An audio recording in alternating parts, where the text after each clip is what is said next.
My name is Beverly Sanders, and today is Friday, January 10th, 2014. I'm visiting with George Shepard in McFarland Memorial United Methodist Church in Norman, Oklahoma.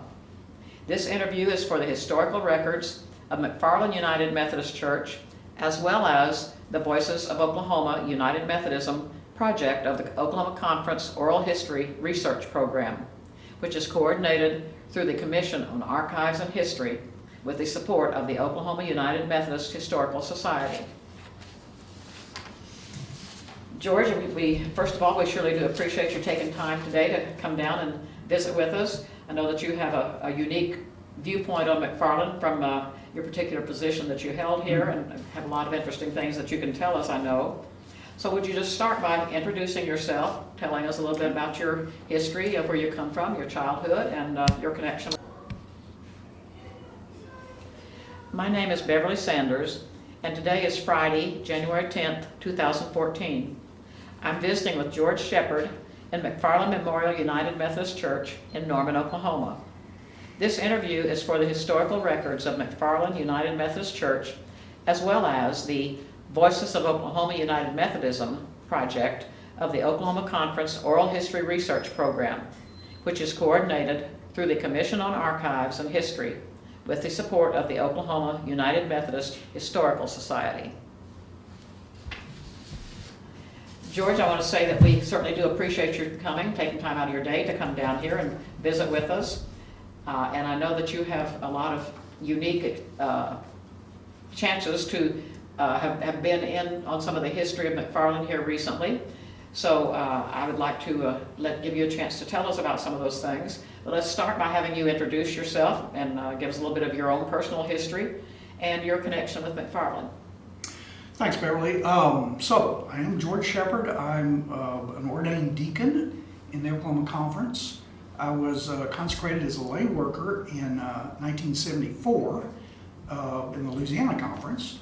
And then in 97 was when the denomination changed over to a permanent deacon situation, and I was ordained as a deacon then. I've been certified as a minister of Christian education, first director and then minister of Christian education, since about 74 also. My connection with McFarland, basically, the time I served on staff here was as a program director. I believe the title was most of the time. We talked about changing to ministry of discipleship, but I think we didn't ever quite make that change. We waited until after I was gone, and then when the next person came on, he was minister of discipleship. So that began in January of 2003, and I was on staff here for 6.5 years until July of 2010.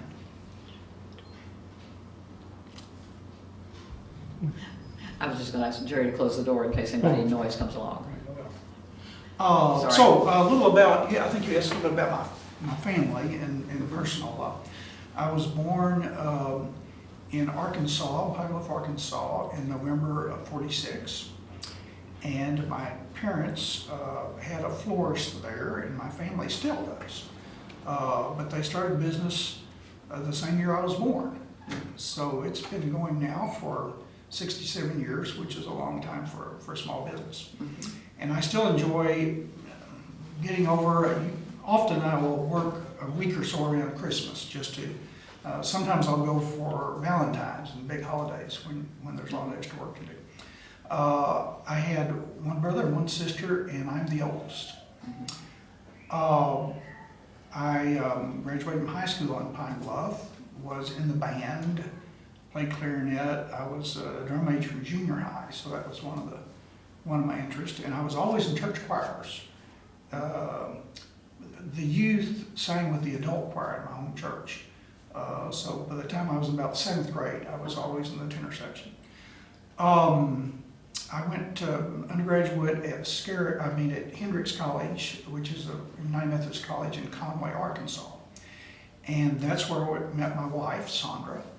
But it just so happens that all 4 of our parents also went to Hendrix, all knew each other. Mm-hmm. So way before we were born, they already knew each other. And most of our, her brother and sister, most of our aunts and uncles, all went to Hendricks, and we're both third generation because her grandfather, my grandmother went to some predecessor institutions there. So that's another long-standing Methodist connection there. Oh, And then educationally, I went on, after I served in the Air Force from the end of '69 until '73, I mainly took movies of test flights at Edwards Air Force Base in California near Los Angeles. So I got to fly a lot and all the kinds of aircraft we had that had 2 or more seats. So it was an exciting time. I learned a lot, and I always enjoyed photography. And then I got my master's in Nashville at Spirit College. That was an institution owned by the whole denomination, and mainly they did train missionaries, but they trained, in those days, a lot of Christian educators and also business administrators and church musicians. So it was mainly lay careers in the church was the idea. And then later, in '97, I finished a PhD with an emphasis in gerontology at OSU. And the reason for OSU was OU didn't offer that.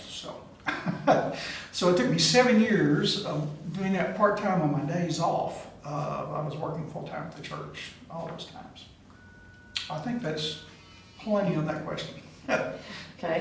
How about, I know that you served some other churches before you came to McFarland, so how about telling us about your other churches before you, in what capacity At you first, served in? my first full-time was in Baton Rouge, Louisiana, and after 3 years went to Central United Methodist in Fayetteville, Arkansas, which was the first church of Fayetteville, and then came to Oklahoma in 1980, and I was at St. Luke's basically during all the 80s. I was at Chapel Hill out on the north side of Oklahoma City in the 90s. And then I served about 18 months at Putnam City as a general associate. Those other 2, I was basically doing adult ministry and missions, a lot of the same things I've done in St. Both Luke's. St. Luke's and... St. Luke's and Chapel Hill, Yes. But like I say, basically quite similar work to what I did here. Had you had any experience at all of McFarland in the congregation before you came here? Well, it seemed like quite a bit, really, to me.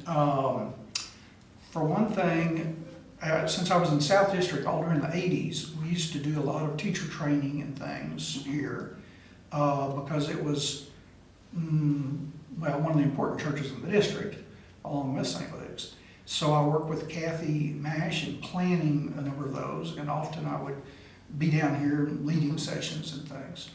Some other people, mainly staff that I've been acquainted with, the person that brought me to Oklahoma was Wayne Coffin. So I used to hear a little bit about St. Luke's McFarland from him.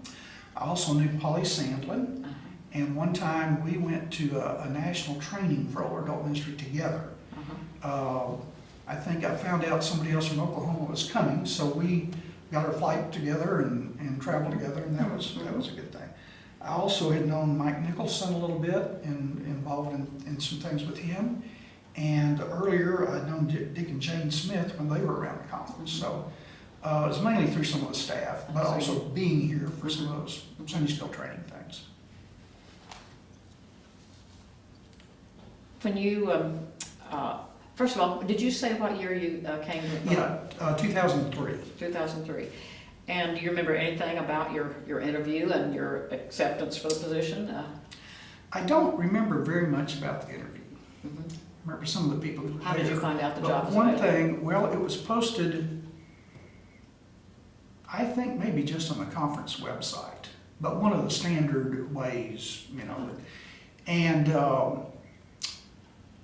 one of the things that made an impression on me when I got here, whatever was going on, this was in mid-November, mid to late November, but the lights were on at the stadium, and it was kind of foggy.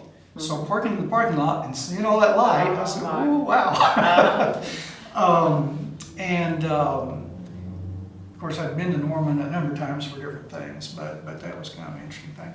One of the things, I don't know that this was memorable from the time, but I did hear about it some later. I remember Tom Bishop thought it was good that I had some background in drama in my undergraduate days. Background in what? Drama. Oh, yes. And he later said, oh, good, because, mask and everything. Well, drama is very time consuming, as you know. A good vehicle for communications, but my experience really, with all the responsibilities I had, I didn't really have enough time to make that work. I did get to attend a staff meeting early before I began work. Mm-hmm. And I also, Kathy Mash invited me to come up down for the Advent Festival. So it was really good to see what that was like before I was the staff person responsible for it. Now, Phil had already retired and Dick House Yes. was here when you came. Dick was here. And when you got here, we were not far past this successful building campaign and occupying that new addition. Do you think that these had any effect on your expectations in for the congregation and their expectations of you? Well, for me, for my expectations, it demonstrated the foresight and future orientation of the congregation that they basically doubled the size of the building. It certainly made it much easier for me to be involved in programming because we had a lot of very flexible space that could be used in lots of different ways.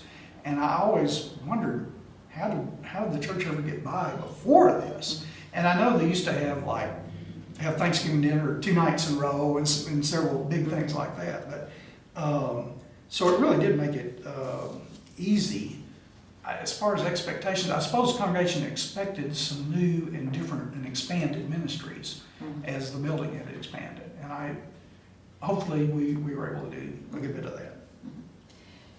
Tell us a little bit about some of your first experiences here. Where did your attention first get taken in? Besides that Advent Festival, I think about the first week, one of the things I worked with was the program council. And Brett Turkington was the chair of that group. And so we got together for lunch about the first week I was here to kind of find out what happens with that and how the staff functions with it and everything. And I remember he invited me to Pepe Delgado's at Campus Corner, which is still one of my favorite spots. Is it still there? It's still in the phone book. I hadn't been there really. I'm pretty sure it's still there. But that was memorable. And I also, one of my early memories was being very impressed with the staff. A lot of people with a lot of skills and a lot of dedication. And one of the early experiences was, it was fairly soon that the new, back then, church buses were delivered. So training for them and all that, that was another memorable thing. You mentioned church staff, besides Dick House and, I'm trying to think, who else was the staff? There have been many, many changes. Cal was here then. Oh boy, I should have written down some more. What's his name? He went to New Mexico, did Lifeline. Yes. It'll come to me. His wife. I want to say Troy, but that's not. No, his wife lived in our neighborhood in northwest Oklahoma City, so we knew her mom and we knew her from the swimming pool. A bunch of Methodists near northwest Oklahoma City were members of the pool at the Jewish temple. And sometimes there'd be more Methodists swimming at the temple pool than Jewish folks. I may think of his name eventually. It's not Scott. Scott Meyer. No. But no, he wasn't already here. Something Scott. Oh, Scott Meyer Sharp. was already here. Scott Sharp. Yeah, Scott Meyer was here. Carol was already gone from secretary. Carol was here. Carol was still my there. secretary the first kind of year, and doing the church paper and all that. So I really depended on Carol a lot because she had really been Kathy's right-hand person and knew so many ins and outs details about those. Oh, yeah. When I came was about the time computers were getting a lot more helpful. And most church staffs were having a lot fewer secretaries than support staff because staff members could just do a lot of their own correspondence and send out emails and do all kinds of things. But that transition of knowing some of the personalities involved with various committees and all that, Carol was really helpful at that point. And Polly Sandlin was here. Let's see. The church cook was it still there were two Sharon with the Ray at the same time? names. It was another Sharon, I think. We had Sharon Ray and we had Sharon Gatewood. Yeah, Sharon Gatewood was here. Okay. Sharon Ray had already left. She'd already gone. I did get to meet her later on a mission trip to Yes. Alaska. I know that. I'm going to ask you about some mission trips in a little Yeah. bit. That was a lot of the staff. Carol Warner was the church secretary, and she was very helpful in all kinds of ways because she knew everything. And Jerry was very helpful, being around the building and all the things that needed to happen. So there was a lot of real good staff. You know, it's interesting, you mentioned that the computers coming in sort of cut down on the need for secretaries in so many places, and yet in McFarland, our number of people in the offices using those computers and doing different things with them has grown and grown. I mean, we have at this point about 4 or 5 people. And of course, nowadays, there are some positions of intern kind of positions that do a lot of detail work on things, which maybe once upon a time, a secretary or executive assistant or somebody would have done. And when I first came, Gwen Lovell's another one, so she was the only children's director. And then after that, we went to 2 for a while and bounced back and forth, but most of the time since then we had 2. And Jane was here when I came too. And now, I believe at this point, are both of the children's directors part-time now, or are they full-time now? I'm pretty sure that I understand they both have now gone to full-time. Really? So I know they both always had to do an awful lot of work for And they them. both also have, there's a number of interns that also Really? manage to extend the ministry they're able to do. So Great. it's really been a big. Can you give us sort of a job description of what was expected of you here? boy, yeah. I made some notes in kind of different areas. Education was a very big one. A lot of things fell under that. Working with adult classes, disciple Bible study, and other kinds of studies, the Advent Festival. And a lot of church members probably don't realize the Advent Committee works year-round, Oh, yes. getting things ready for Advent Festival. Academy was a big thing. The church library. Part of working with adult classes involved Christmas decorating around the building, Yes. and especially the sanctuary. A lot of times we'd just gather general volunteers to do that, and it seemed like I had a lot to do with all that. In the missions area, the volunteer mission trips were a really big thing because at that point we didn't have any other leaders in the church who were trained, or at least active who were trained. And we also did a number of volunteer experiences around the state, usually one day, but sometimes a little longer. And we're also relating to some of the conference organizations like Skyline Urban Ministry and Cooks and Hills, and making the congregation aware of those ministries, and also relating to our missionaries. That was another big part of that. Church and Society was the committee in those days. Today, it's called Community Outreach, that does the same things. But we related, the food pantry grew a lot after I came. We'll probably talk about that some more in a minute. But the Utility Assistance Ministry has been ongoing for all these years. We had a strong relationship and still do with Food and Shelter for Friends and Health for Friends. And East Main Place was a really major thing. And part of my job, I helped begin the Norman Justice Alliance, working with leaders from some of the other churches in town. And what you call it? Norman Justice Alliance. And so they've done a lot about poverty education and coordinating the ministries of different churches with the poor, and helping churches be aware of what the different secular agencies do to assist people in need. So a lot of kind of clearinghouse type things. And one of the big things I did, was a poverty simulation that we hosted here at McFarland. Then the program council, that had to do with the overall administration of church programs. So a lot about calendaring and we began doing the annual church directory, the little one that we did every year. Oh. And so I was kind of the staff person that was the point person on that, and getting all that together. And of course that involved trying to get ads from, really coming up with names for the company to contact to do the ads that help support that. And then also the photo directories, we did too while I was here. And I was the staff person over that. I usually had help from a lot of other people, but I got together a lot of volunteers and worked with the church secretaries and getting all that together and getting the picture parts about the ministries of the church and all that together. One of the things under program council, I did a training for church leaders on Bishop Snazy's book. So later, we eventually did that in most all the Sunday school classes, but I kind of brought it in for the leaders, and that kind of got the ball rolling for some of the things we did in that. Off and on, about half the time while I was here, I had different supervisory responsibilities. Part of the time, none, but many times, especially with the children and youth and other things under education.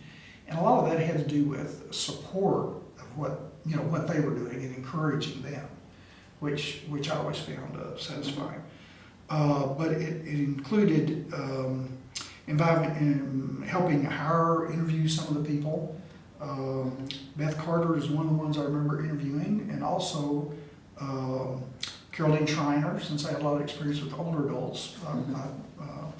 And so some of that at different times was advertising for positions and going through people's resumes and everything and deciding who to bring an interview.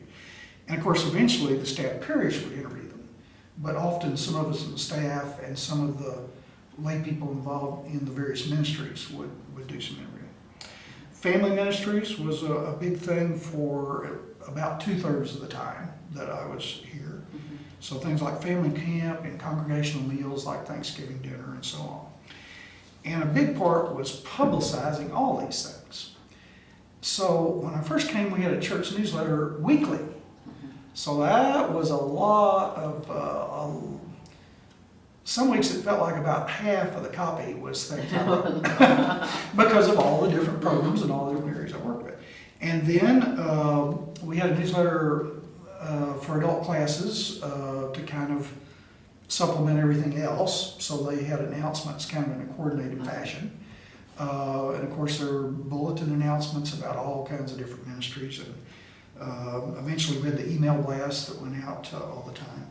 And some bulletin boards around the church, especially for missions and church and society. So publicity, trying to make sure everybody's informed about everything is a really big part of any kind of church program position.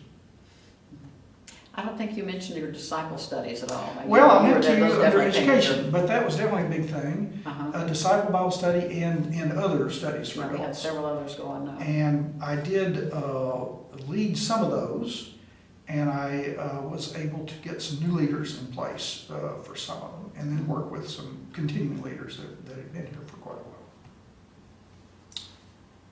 I think that's pretty much job description. Okay, this sounds like quite a job. It makes me wonder how you managed to keep it all going. What were some of the particular, you kind of mentioned them, I guess, in telling us your job description. What kind of challenges that you faced here? And did you have any personal goals for what you wanted your ministry here to accomplish? One of the challenges sometimes was in the supervision, because there would be things you tried to do what you thought was supposed to happen. And certainly Dick House would encourage me in that. But then sometimes you meet with staff parish and they seem to have another idea of what needed to happen as far as concrete things you needed to do with different people you were supervising. And so that sometimes was a challenge, just in the communications and in being consistent. That's probably the biggest, a personal goal, and this kind of stemmed from my training. A lot of times in a church ministry position, what you really, your ultimate goal is to work yourself out of a job. In other words, finding more Bible study leaders who can do it rather than the staff person have to do it. Finding more people who can lead mission trips rather than the staff person have to do it all. So that was always raising up leaders and encouraging them and equipping them was a big personal goal as part of my goal of what I was about in ministry.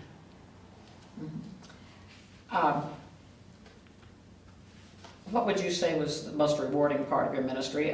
Let me just read the question the way I have it. Okay. If I ask you to discuss the most rewarding part of your ministry, what would you say it would be and why?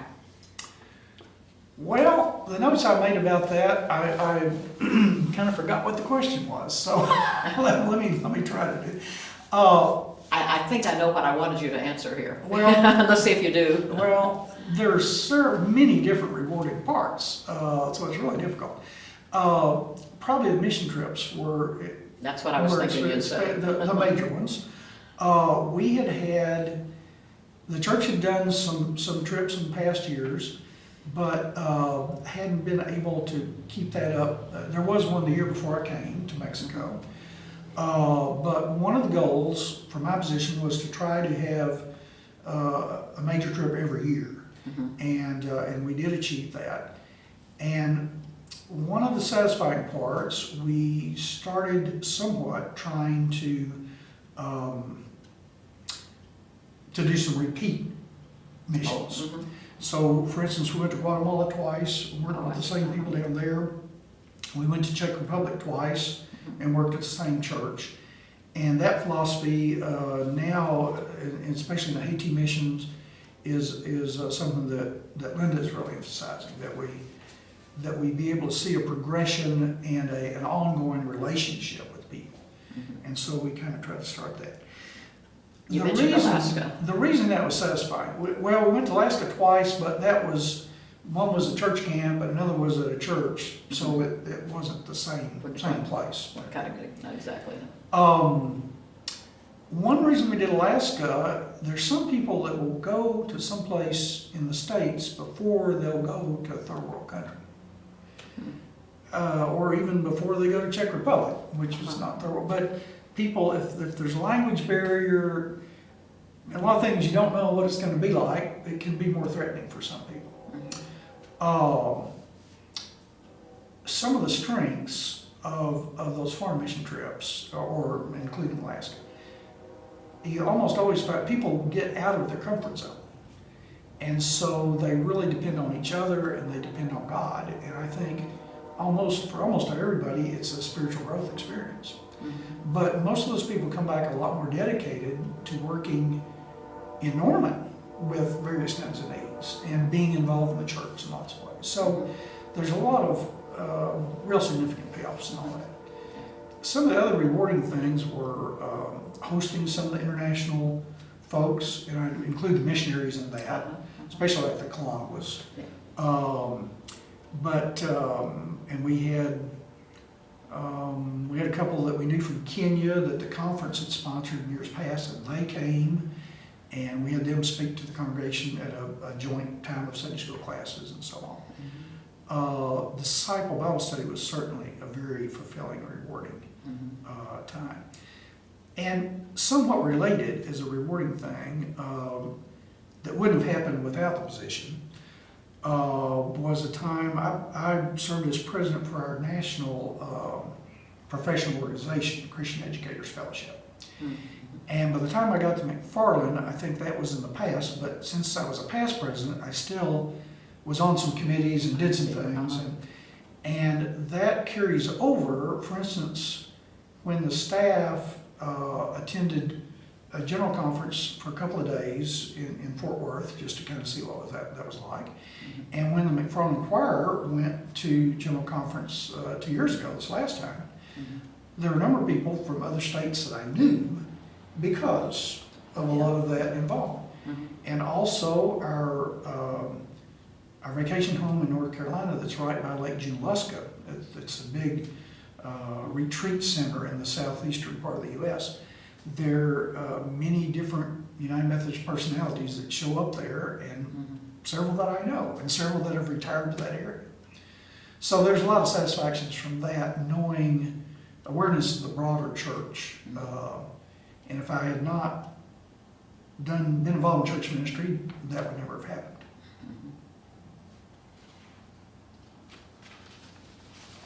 I know that aside from mission trips, you were involved in a lot of just local missions. The one that comes to mind is where you went out to work on the Indian church. Arbika.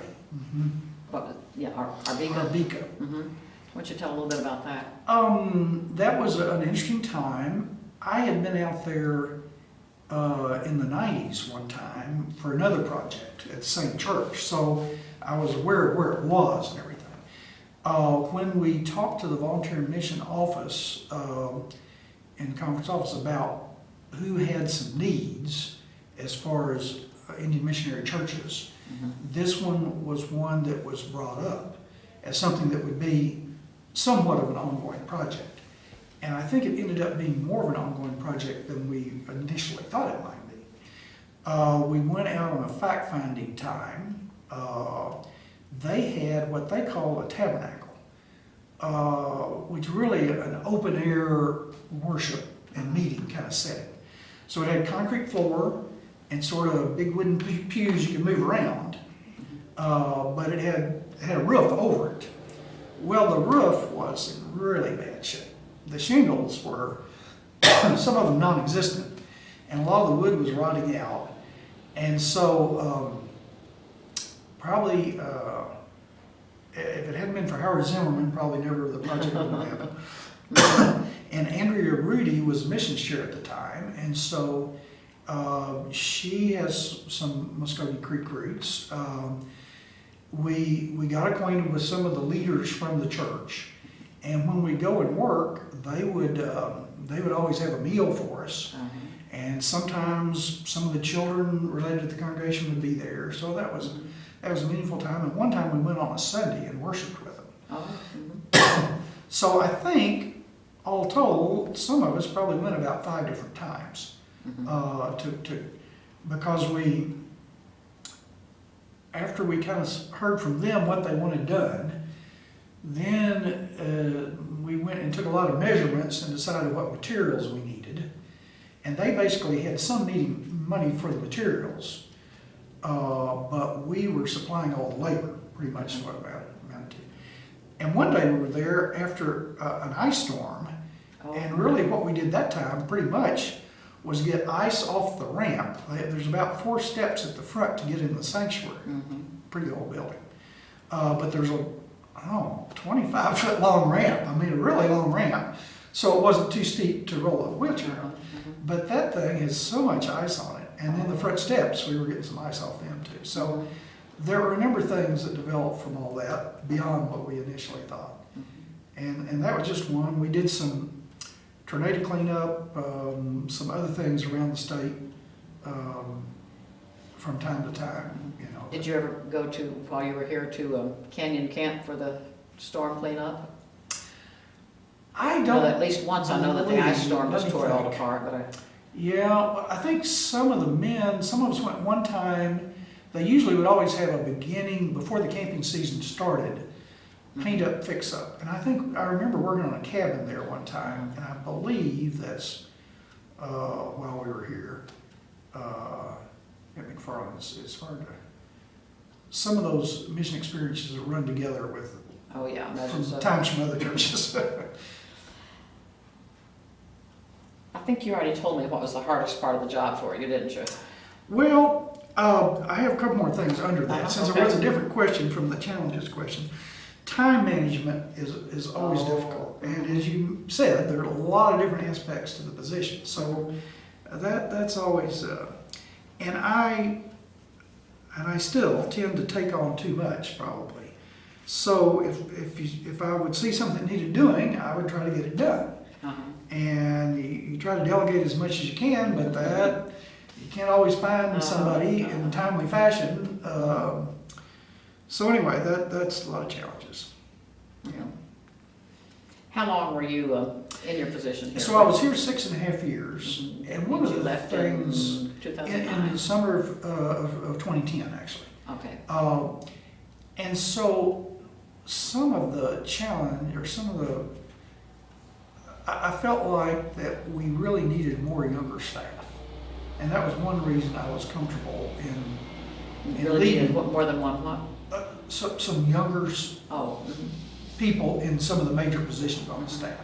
And that did come about, and so I think that was a healthy thing. Uh-huh. But Dick and Cal and I, you know, and then some other people who've been here quite a long time, I just really thought we needed some new blood. Mhm. And along with that, at that time, the church had a little bit of financial challenge, and my position was decreased to 3/4 time. Uh-huh.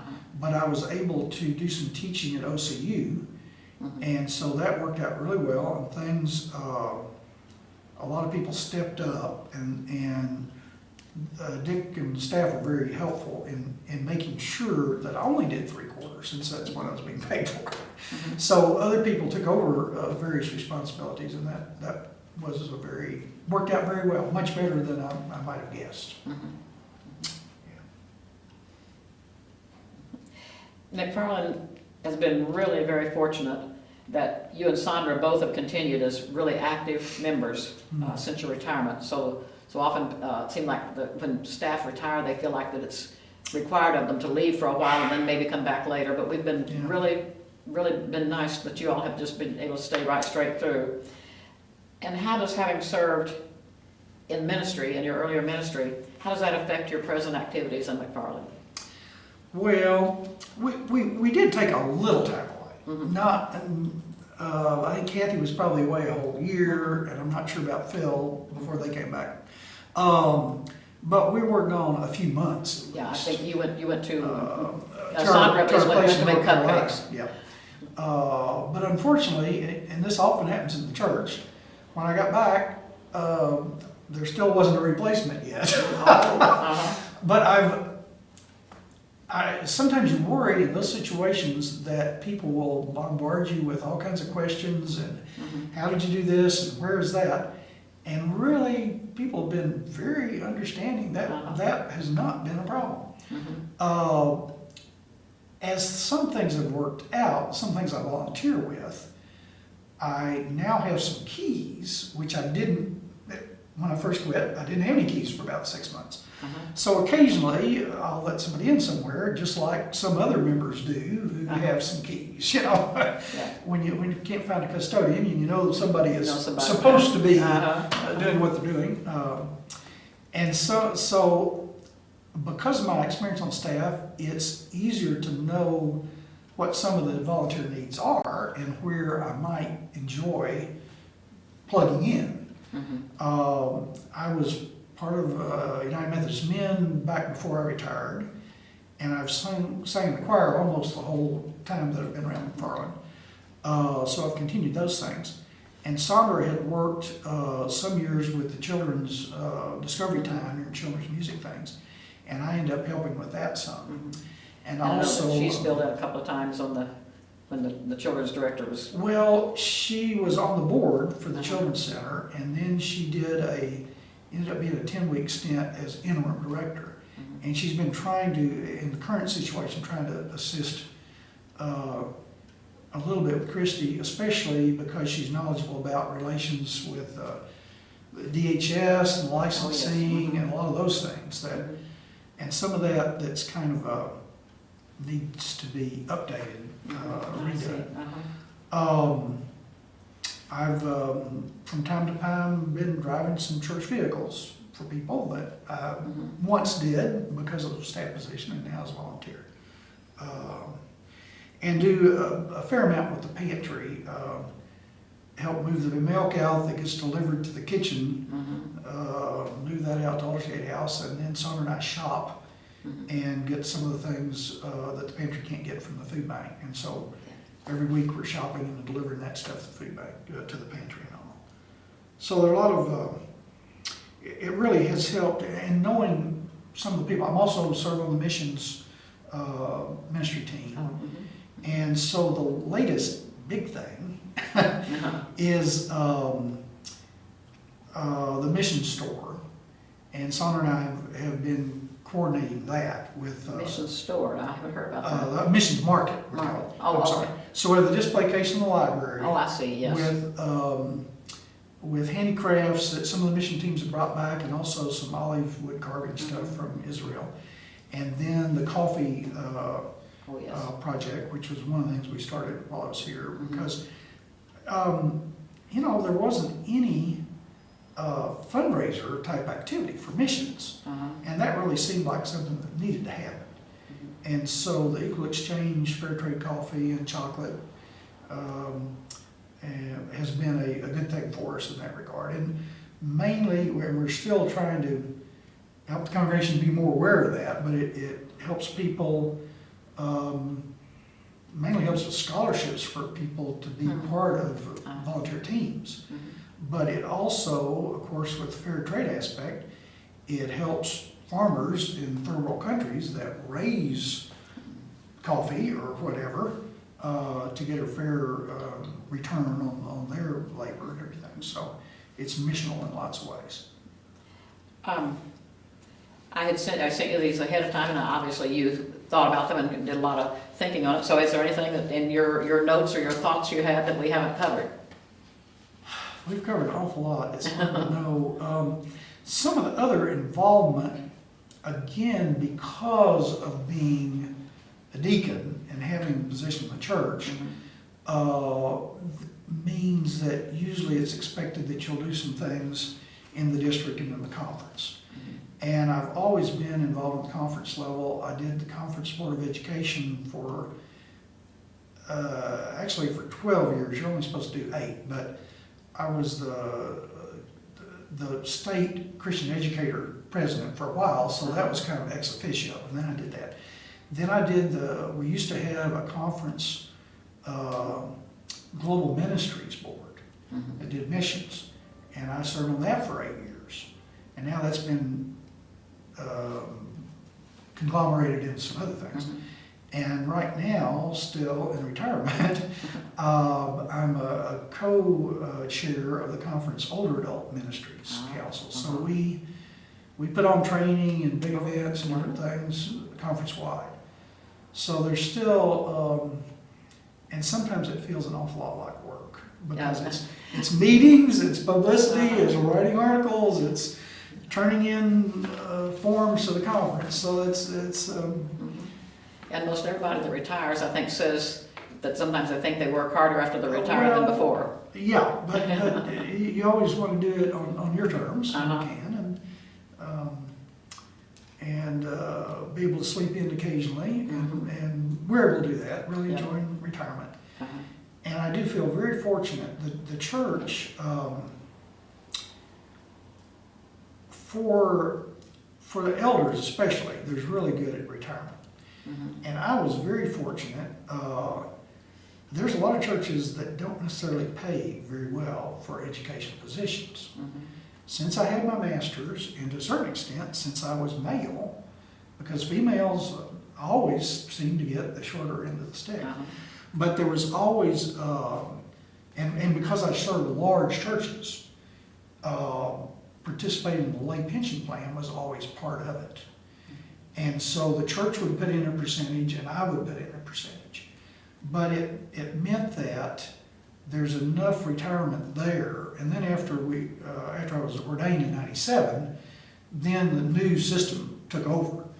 But I had all those years of building up, so that it's not extravagant, but we certainly think it's comfortable, and we're able to travel a good bit, and we don't drive brand new cars, but we have decent health care,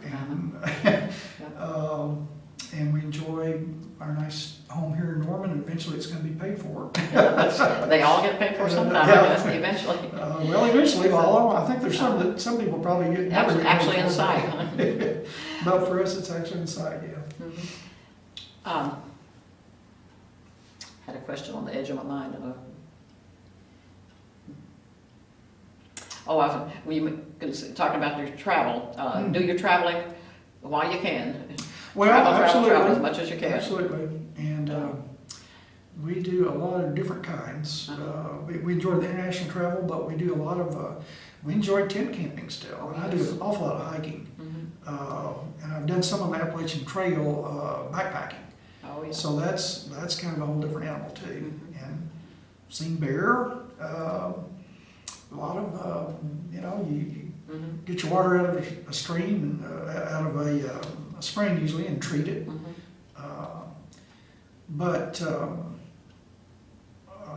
Yeah, you have to do everything you can while you can. And Son and I volunteer a couple of other things. Skyline Urban Ministries has a seniors program that we volunteer every Friday morning down there. They serve a meal and have activities for the seniors. And that's kind of people more or less in some bit of need, more so than like the average McFarland congregation.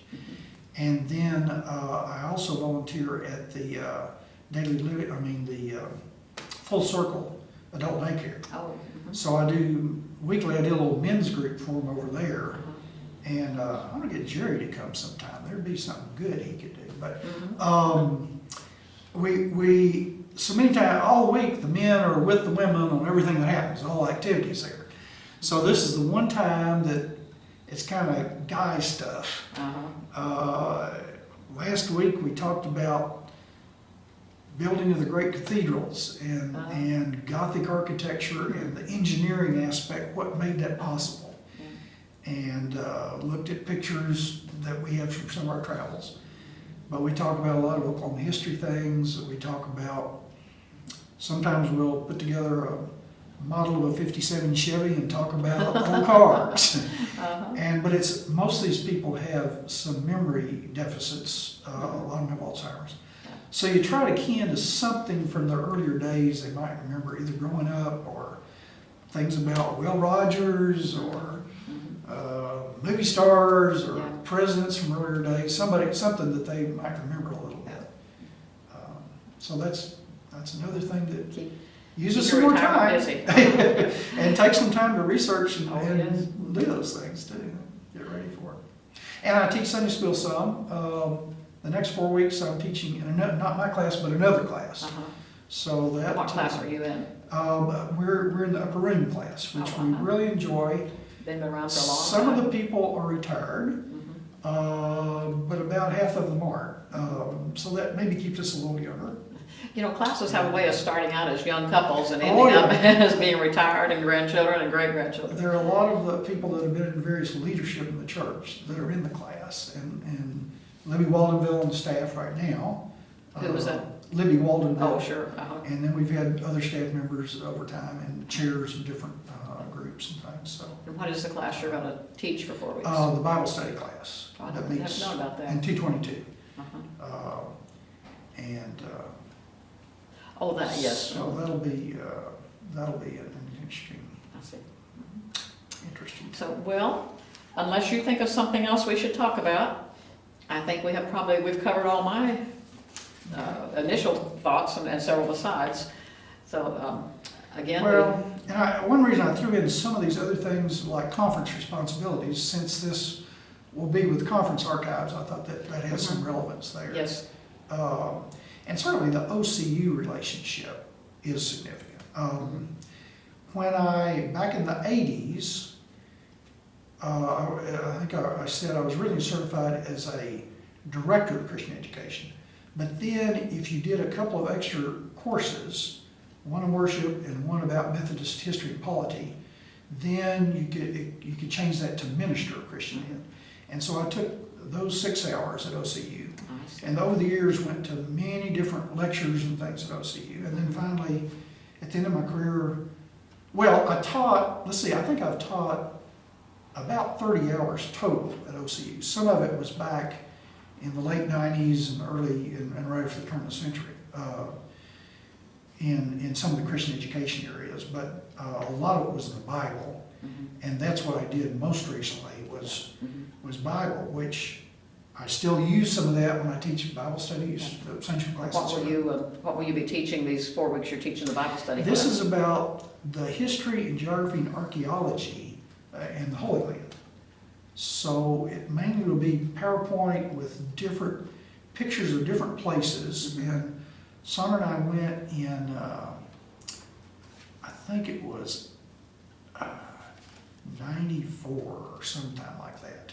So some of it relates to some of our experiences while we were there, but a lot of it relates to things I've read since then and researched. But just to make the Bible come alive a little more for people that, and hopefully give a little connection historically too. But we talk about this place is where these different things happened in the Bible. I see. And just try to make more of a connection. And there's a lot, the geography is pretty important about a lot of things. It's what now? Geography is, Oh, sure. is significant about a number of different aspects. And the archaeology, to me, is very interesting to see what's been learned in ways beyond what we know about just from Scripture. So I think it makes the Scriptures more meaningful for folks. That's my hope. Well, again, thank you for coming today, and I hope we got this recorded.